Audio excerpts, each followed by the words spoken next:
Imaginen ustedes qué estaban haciendo el 6 de julio de 2006, ¿sí? Cuando más o menos por esta hora,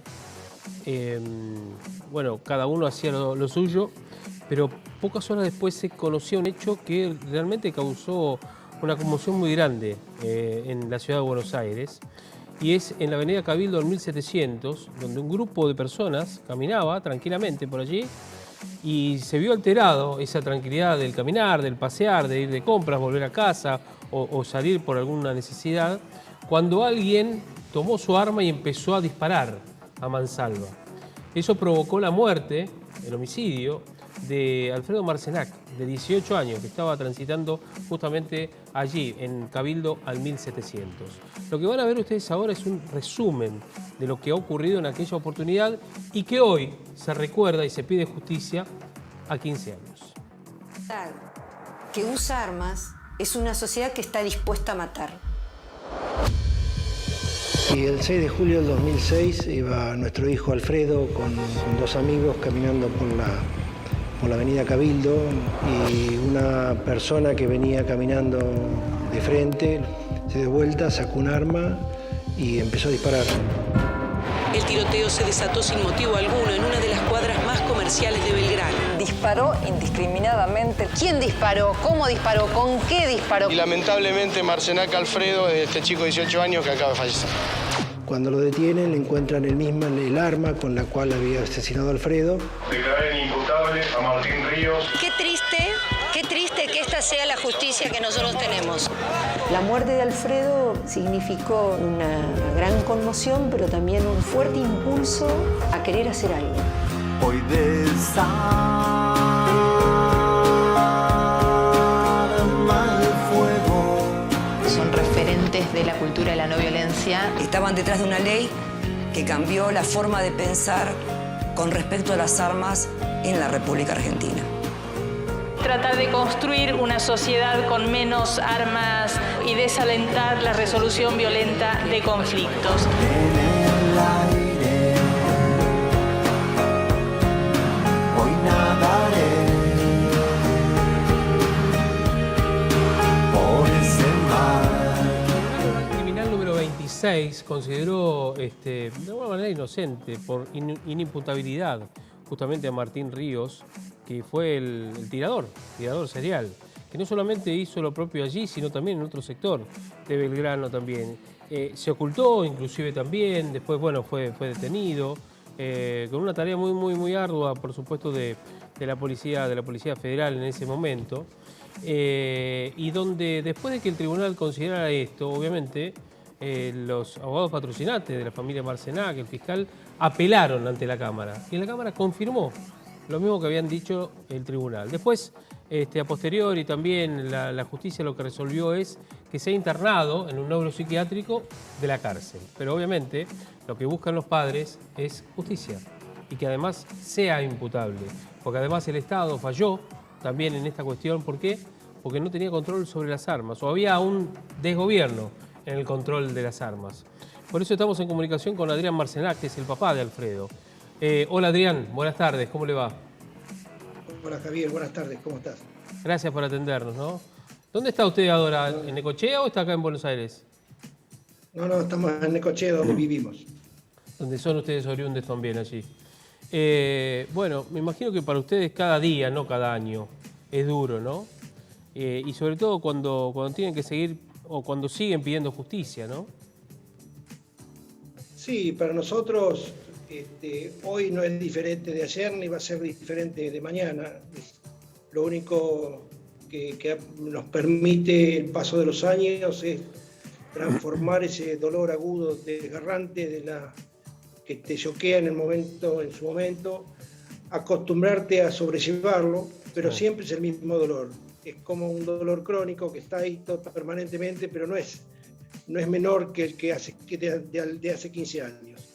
Lo único que, insisto, nosotros te vas acostumbrando a sobrellevarlo, de alguna manera buscándole la forma de mitigarlo, pero el dolor siempre es exactamente el mismo. La ausencia de Alfredo está presente día a día. Me imagino. Para ponerlo en boca suya, ¿qué es lo que está buscando, Adrián? ¿Qué es lo que pide? Mira, nosotros básicamente lo que venimos insistiendo es, primero al Estado Nacional, que la implementación de una política pública en relación a las armas. Nosotros siempre hemos sostenido, y que es lo que vimos cuando empezamos a meternos de lleno en el tema de las armas a partir del asesinato de Alfredo, es que en ese momento el Registro Nacional de Armas era un organismo que lo único que le interesaba era recaudar fondos para repartir a través de un ente autárquico, porque en ese momento estaba administrado por la Asociación de Fabricantes y Comerciantes de Armas. Sí. Nosotros lo que siempre reclamamos es que genere una política seria, coherente y sostenida en el tiempo, más allá de quien esté momentáneamente dirigiendo el destino del país, pero que sea una política que se pueda implementar de un año a otro y sostenerla en el tiempo. Hoy por hoy todavía en nuestro país se siguen muriendo desde el año 1980, según los datos que surgen del Ministerio de Salud de la Nación. El promedio en esos años, desde el 80 hasta ahora, es 8,5 muertos por día por uso de armas de fuego. Y eso es la situación que nosotros queremos empezar a generar. Si muchas veces nos dicen, pero comparándonos con algunos países de Latinoamérica estamos muy bien. Sí, pero comparándonos con otros países estamos mucho peor. Entonces, lo que debemos compararnos es con nosotros mismos. Y lo que hemos visto es que en estos años no ha cambiado la política. Los muertos, algún año más, algún año menos, pero siguen siendo esas mismas tragedias todos los días a lo largo de los años. Y eso es lo que queremos empezar, o venimos reclamando seriamente al Estado que se ponga a trabajar en serio en esa política. Lo escucho hablar y me recuerda también a un montón de familias que son atravesados por este dolor, que además de pedir justicia, cuando ven que la justicia no les responde y no encuentran esa tranquilidad, cómo se ponen en carne propia este impulso, ¿no?, de conseguir políticas nuevas para el que viene atrás y para el que está al lado. Cómo de alguna manera ese dolor los impulsa a hacer algo por el resto de la sociedad. Sí, realmente es la forma de sobrevivir, porque si te encerrás en tu propio dolor y en el odio que nosotros no sentimos, lo que sentimos es profunda bronca, profundo dolor por el hecho de no haber podido generar los cambios necesarios, pero realmente eso es lo que te permite seguir sobreviviendo, trabajar en pos de algún cambio para que la situación que llevó a que un psicópata tuviera un arma otorgada por el Estado legalmente no se generen más y no se generen estas 8 o 9 muertes todos los días.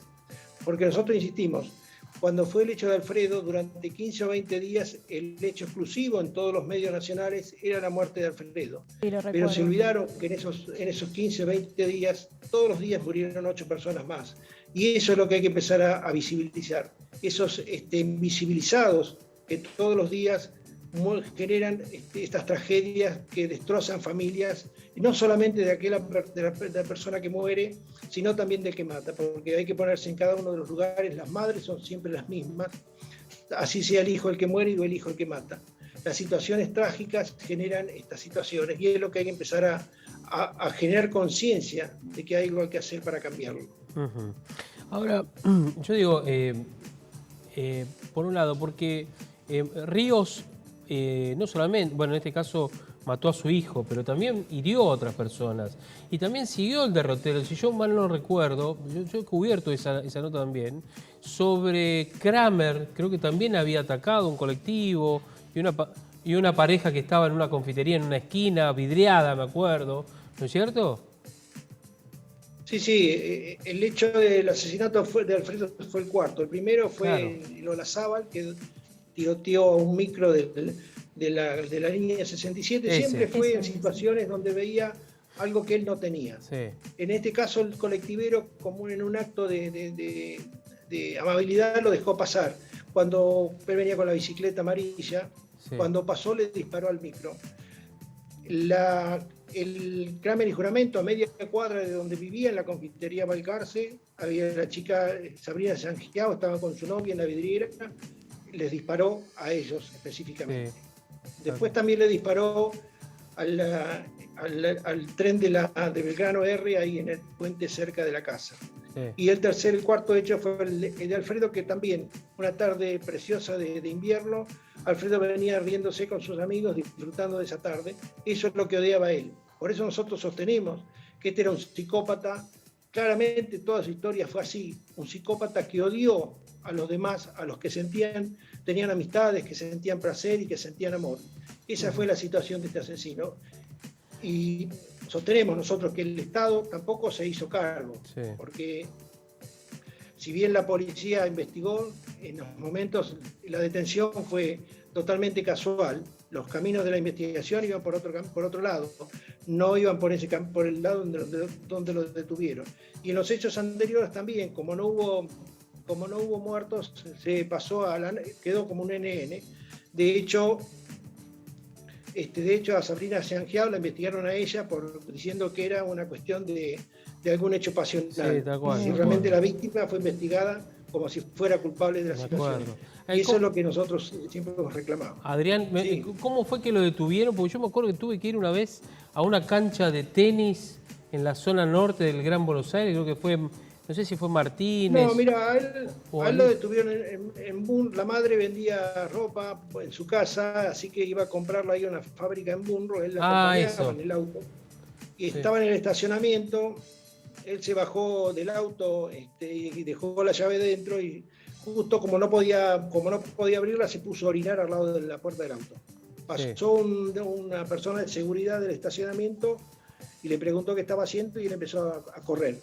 Como empezó a correr, el de seguridad lo empezó a perseguir y pidió ayuda a la policía, y lo detuvieron a las pocas cuadras. En ese momento ahí tenía él la misma arma con la cual había matado a Alfredo, lista para disparar. Una 380, ¿no? Una 380, tenía en la recámara y las 15 balas más en el cargador, y además llevaba en su cintura otras 30 balas más. Es decir, este es el asesino que según la justicia no entendía lo que estaba haciendo. Sí, por eso disparó y por eso corrió y trató de defenderse. Ahora, la situación de él, ¿cuál es? Él está en un psiquiátrico, ¿no? Está detenido, ¿no? Sí. Ya, el Estado, la justicia lo declaró inimputable de culpa y cargo, diciendo que era un esquizofrénico que no entendía.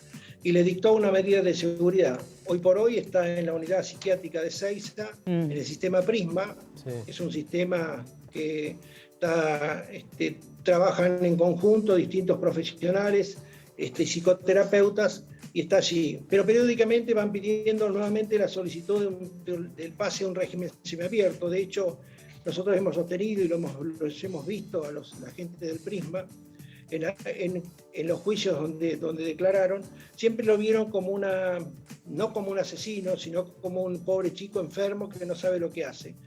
Y se ponen en el lugar de él empáticamente. De hecho, en el 2019, amparados por el sistema Prisma, la defensa pidió el pase a un régimen de menor seguridad, un régimen semiabierto, diciendo que ya había pasado la peligrosidad.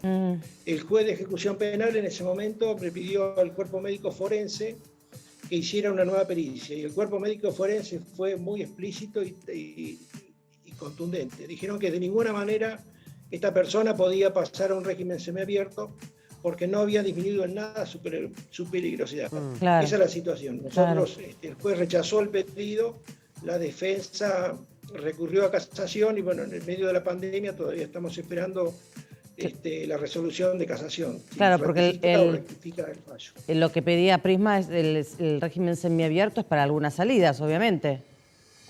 Sí, salir de la unidad psiquiátrica de Seiza y pasar a alguna granja psiquiátrica o algún lugar con menor control y menor seguridad. Adrián, ¿usted tuvo alguna oportunidad, no sé si se contactaron con usted o en alguna audiencia con los padres de Ríos? No, nunca. Nunca. De hecho, nosotros sostenemos que por eso este es un psicópata, y la familia que lo crió también es una familia psicopática, porque más allá de que si su hijo, como sostenían ellos, era un enfermo que no entendía, tuvieron varias oportunidades de plegarse al dolor y de mostrar alguna empatía con las víctimas de su hijo. Nada de eso ocurrió a lo largo de los años. En ningún momento. Siempre trataron de embarrar la cancha y de entorpecer el juicio y de sacar a su hijo como inimputable, liberando de culpa y cargo. La familia, insisto, es la misma, tiene la misma responsabilidad que el asesino. Porque además, en todos los años previos, donde desde la escuela secundaria y la escuela primaria, este asesino ya había tenido algunos hechos complicados de maltrato con sus compañeros y de consumo de droga y distintos hechos y de robos, siempre la familia incumplió todos los tratamientos que le ordenaron en los distintos hospitales donde pasó. Si nunca se hicieron cargo de la responsabilidad que tenían como padres de educar y de mejorar la salud mental de su hijo, que si es que realmente era un enfermo como eso sostenía. Claro, exactamente. A ver, Alfredo estaba estudiando, ¿no es cierto?, acá en la Ciudad de Buenos Aires. Sí, Alfredo había ido a estudiar kinesiología, en ese momento estaba haciendo el CBC ahí en la UBA. Sí. Claro, tal cual. ¿Y ustedes tienen otros hijos, Adrián? Sí, Alfredo era el menor de nuestros 3 hijos. Tenemos un hijo varón mayor de Alfredo, también nuestra hija, y Alfredo era el más chico de los 3. De hecho, vivían los 3 juntos en un departamento ahí en la zona de Barrio Norte. De Barrio Norte, sí, tal cual, yo me acuerdo de eso. Bueno, y ahí en Cabildo al 1700, que todavía queda, obviamente, ¿no?, el recuerdo. ¿Ustedes han pasado últimamente por allí? Sí, nosotros periódicamente, bueno, ahora por la pandemia no hemos viajado, pero periódicamente vamos a limpiar el lugar, porque ahí está donde lo mataron, que en un principio se había pintado en las baldosas. Después la escuela de cerámica número 1 ahí de Capital Federal hicieron ese cerámico que está puesto ahí en el lugar donde lo mataron. Que después se rodeó con una reja, y nosotros periódicamente vamos a recorrer, a limpiar y pintar y mantener los carteles. Pero ahora, bueno, por el tema de la pandemia, hace 2 años que no estamos viajando a Buenos Aires. Sí, ahí lo estamos mostrando nosotros, estamos viendo el lugar, sí, lo recuerdo perfectamente. Y cada 2 por 3 uno a veces casualmente o no pasa por ese lugar y es imposible no recordar este hecho que conmocionó a todos. Bueno, Adrián, queríamos recordar este momento, acompañarlos. Sabemos que es muy duro, lo entendemos. O sea, tal vez no lo sentimos porque no nos ha pasado, pero sabemos el hecho de que ustedes han luchado y batallado mucho, y aunque pase el tiempo, obviamente es una herida que no cierra, y sobre todo con una situación como la que están reclamando ustedes. Acá está, nosotros estamos poniendo la página de la ONG, ¿no es cierto? alfredomarcenac.org, ¿no? Correcto, esa es la página oficial de nuestra asociación, ¿sí?, que trabaja básicamente en resolución de conflictos y el desarme. Y hoy por hoy incluso tenemos una diplomatura a nivel universitario que se dicta en conjunto con la Universidad Nacional del Centro, acá en Necochea, que justamente trabaja en eso, en resolución de los conflictos y la disminución de la violencia social. Bien, por este tema ha tenido que estudiar otras cosas usted, me imagino, y especializarse en otros temas. ¿Usted qué profesión tenía o tiene, Adrián? Yo soy ingeniero agrónomo, pero bueno, a partir del hecho de Alfredo dejé de lado la profesión y empecé a meterme en este tema. Primero porque por el profundo dolor del momento, en el aturdimiento inicial dejé la profesión, y después, bueno, de a poco nos fuimos metiéndonos en el tema de armas y de políticas públicas, y fuimos viendo la situación de nuestro país, cómo estaba la situación, y lo que vimos en ese momento era justamente eso, que el Registro Nacional de Armas, que era el organismo en ese momento de cumplir de llevar adelante las políticas, el RENAR, era un organismo autárquico, claro, que se financiaba a través de un ente cooperador, como los registros automotores o el registro de la propiedad, y que nadie controlaba, porque el negocio era vender certificados para recaudar más y que se vendan más armas, porque así todos tenían plata para repartirse. La Asociación de Usuarios de Fabricantes y Comerciantes de Armas se quedaba con un porcentaje correspondiente, y el resto era para repartir en el organismo. Y eso era la situación que nadie le quería modificar, porque Generar controles y políticas restrictivas en cuanto a las armas implicaba disminuir el potencial mercado que financiaba el organismo. Esa es la situación y lamentablemente, a pesar de que nosotros logramos que se cambiara, se diera de baja el organismo y se sacara el ente cooperador como la Asociación de Fabricantes y Comerciantes de Armas, Sí. aún no hemos logrado que el organismo nuevo, que es la ANMAC, tenga financiamiento desde el presupuesto nacional. Hoy por hoy el ente recaudador es la CARA, que es la Asociación de Consignatarios de Autos, es decir, que son los que la asociación que maneja los registros automotores.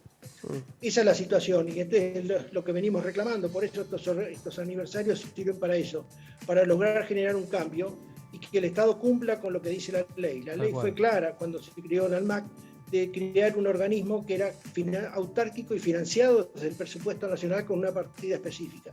Eso todavía no se tiene. Se sigue trabajando lo mismo con el negocio de la venta de certificados, con el porcentaje en el cobro de armas, de la venta de armas, por el porcentaje de las multas y las exportaciones e importaciones de explosivos y armamentos. Así se financia el organismo. Totalmente. Y eso es lo que venimos reclamando. La ley fue clara. El organismo se debía financiar no a través del mercado, sino a través del presupuesto nacional. Todavía no hemos logrado, y ese es el reclamo que venimos haciendo a todos los gobiernos, al gobierno anterior, que es el que le buscó los resquicios necesarios para eludir la ley, y al mismo gobierno que está actualmente en la Administración Nacional, porque siguen con la misma política. Bien. Adrián, clarísimo quedó, ¿eh? Le mandamos un abrazo grande, por supuesto un saludo a la familia desde acá, desde el canal de la ciudad y por supuesto vamos a seguir en lo que ustedes necesiten desde aquí, desde Buenos Aires. Un abrazo enorme. No, gracias a ustedes por el contacto. Buenas noches. Hasta luego, hasta luego. Adrián Marcenac, el papá de Alfredo Marcenac. Cuánto dolor, digo, ¿no? Para una familia en un hecho que ni siquiera fue un robo. Que tampoco es justificativo, pero uno dice, claro, ¿no es cierto? Desde la nada alguien que saca un arma, bueno, como hemos visto en Estados Unidos, nosotros también tenemos nuestras cosas, y no es la primera vez, pero sacó un arma y empezó a los tiros. 3 tiros le aplicó a Alfredo, uno en la cabeza, otro en el tórax y otro creo que en la espalda. 3 tiros, y además hirió a otras personas que estaban ahí, de la nada. Bueno, y si tenemos que hablar de hechos violentos también, tenemos que hablar de otro hecho que ocurrió en la jornada de ayer en Barrio Norte, línea 7.